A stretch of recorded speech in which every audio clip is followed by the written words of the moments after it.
tentang setia dalam perkara kecil dengan judul menjadi diri sendiri. Seorang siswa bernama Peter adalah murid yang rajin, setia, dan benar. Tapi bukan Peter yang ini ya. Kalau guru memberikan tugas sekolah, ia selalu mengerjakan dan mengumpulkannya tepat pada waktunya.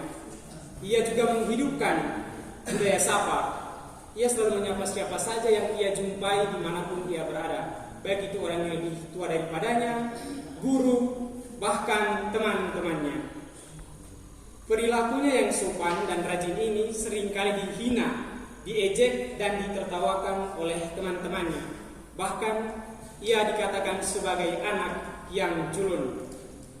Meskipun demikian, Peter tidak gentar menjadi dirinya sendiri. Ia tetap berlaku setia dalam perkara yang kecil. Tidak disangka, Peter dipilih menjadi ketua OSIS di sekolah karena perilakunya yang baik, sopan, dan rajin ini. Ia menjadi murid teladan dan akhirnya disukai oleh teman-temannya. Teman-teman sekalian yang terkasih dalam Tuhan kita Yesus Kristus, bacaan yang baru kita dengarkan tadi menceritakan tentang kesetiaan. Kesetiaan dalam hal apa?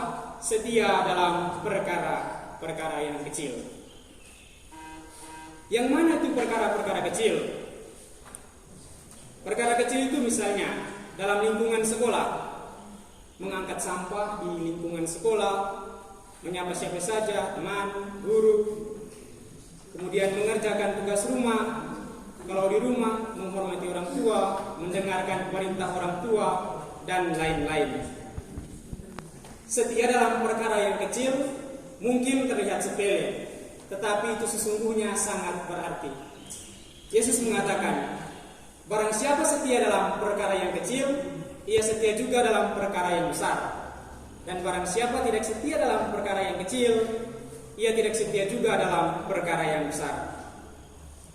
Tolok ukur yang diajarkan tentang kesetiaan dalam bacaan Injil hari ini, pertama-tama bukan seberapa besar atau gengsinya tanggung jawab yang diberikan kepada kita. Tetapi kesetiaan yang ditekankan dalam Injil adalah kesetiaan yang tulus dan jujur dalam perkara kecil. Sudah dengar tuh teman-teman, setia dalam perkara yang kecil. Jangan kurang jadi anak yang malas sekolah, suka bolos, jarang masuk kelas, kok tiba-tiba kita mau jadi ketua OSIS. Pertama-tama yang orang mesti lakukan itu adalah setia dulu dalam perkara kecil. Kemudian Tuhan boleh meminta hal yang lebih besar. Karena itu pasti dijamin, dikatakan dalam Injil demikian.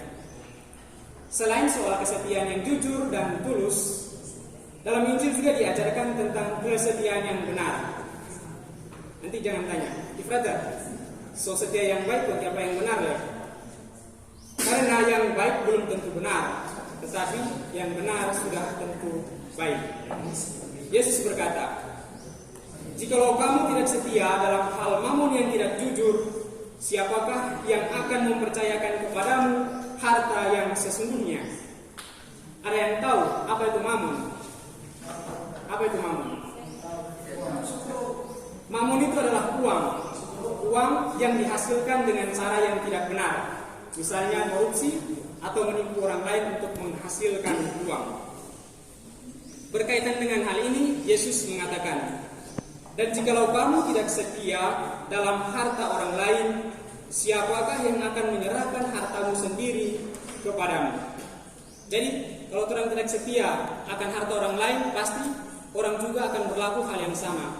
Mereka tidak setia juga akan harta kita yang mereka pegang. Berhadapan dengan harta, biasanya orang akan mengikuti nafsu dagingnya.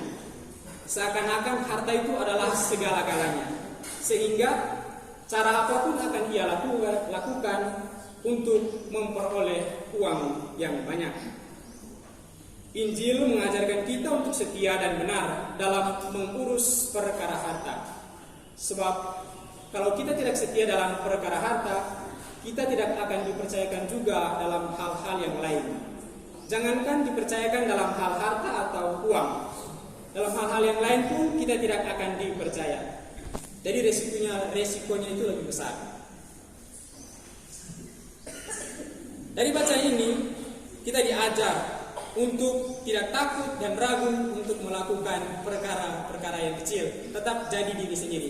Jadi biasanya kalau kita jalan-jalan di sekolah ketemu sampah, kemudian di sekitar situ ada guru, ada teman-teman. Ketika kita angkat, tiba-tiba ada yang bilang, kok paksa topa? Atau ada yang bilang, saper lagi. Padahal niat kita yang sesungguhnya bukan itu, tetapi kita ingin membersihkan lingkungan sekolah. Ejekan, hinaan, dan tawaan dari teman-teman tidak boleh menjadi tembok bagi kita untuk menjadi diri sendiri, diri yang setia dalam melakukan perkara kecil. Teman-teman sekalian yang terkasih dalam Tuhan kita, Yesus Kristus, kesetiaan itu adalah hal yang baik. Tidak rugi kalau kita berlaku setia dalam perkara kecil. Justru dengan berlaku dalam perkara kecil, itu akan membuahkan hasil yang baik bagi kita. Jadi, marilah teman-teman kita belajar untuk berlaku setia dalam perkara yang kecil, dimulai dari rumah, sekolah, dan kemudian masyarakat.